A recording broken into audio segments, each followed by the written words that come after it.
अस्सलाम वालेकुम। Camera on के साथ मैं हूं जावेद मलिक। और जैसा कि आप जानते हैं आज फ्राइडे है और फ्राइडे को हमारा एक प्रोग्राम होता है, गेट टुगेदर होता है।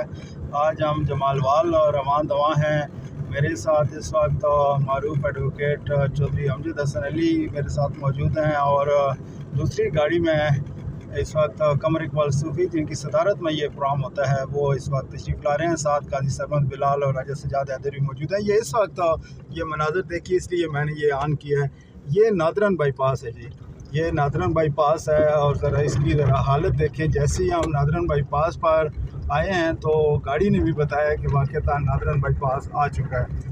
ये एक पिछले तकरीबन 10-11 साल से ये प्रोजेक्ट जो है तबाह का शिकार है। इसके ऊपर चौधरी अमजद हसन अली भी काफ़ी मरतबा विला कर चुके हैं।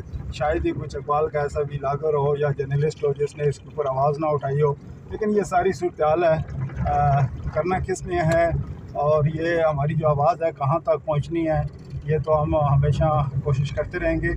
लेकिन आप देखें जैसे ही अब ये जो अभी रिसेंटली रोड बना है उसके ऊपर जब हम आए हैं, खोदे रोड है ये, तो आपको गाड़ी की हालत भी और सारी आवाज़ सब कुछ चेंज नज़र आ रहा है। तो ये नादरन बाईपास के हवाले से मैं एक मरतबा फिर अक़वाम वाला से रिक्वेस्ट करूँगा कि इसके हवाले से सोचें और ये ज़्यादा ताख़ीर ना करें। ये एक बड़ा अहम प्रोजेक्ट है और इस प्रोजेक्ट को 80% ये प्रोजेक्ट मुकम्मल हो चुका है, 20% रहता है। तो 20% के लिए इसको खुदारा जो है ना इतना बड़ा जो सरमाया इसके ऊपर लगाया गया है वो ज़ाया मत कीजिए और इसको जितना जल्दी हो सकता है इसको पाए तकमील तक पहुँचाइए। ये यकीनी तौर पे काम जो है ना ये हमारे जो MNA मेजर ताहिर इकबाल हैं वो आवाज़ भी उठा चुके हैं, कोशिश भी कर रहे हैं। अभी भी कुछ खबरें आ रही हैं कि कुछ उनकी बात तो सुनी गई है, लेकिन हम तो उसी वक्त ही इसको मानेंगे जब ये प्रोजेक्ट स्टार्ट हो जाएगा। तो जी साहब आपने भी इसके ऊपर काफ़ी व्लॉग्स किए हैं। जी साहब आप थोड़ा सा बताइएगा, ये देखें अब तो हम इतने बेहतरीन रोड पे जा रहे हैं। नादरन बाईपास के हवाले से थोड़ी सी बात कीजिएगा कि ये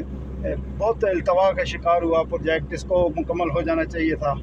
जावेद भाई, जितनी ज़्यादा इस बाईपास की अहमियत है इतना ही ज़्यादा ये डिले हो गए जी। और अब इसको ऑलमोस्ट 11वां साल शुरू होने वाला है। 2016 में फिल्म कसर के मकाम पे मियां मोहम्मद नवाज शरीफ साहब ने यहाँ पे इसका ऐलान किया था जी। और आपके थंदील फतोई के ही एक जर्नल हैं जो जनरल रियाज चौहान साहब के भांजे हैं, बेसिकली वो चकवाल के हैं, उनके ननियाल थंदील फतोई में आपके गाँव में जी।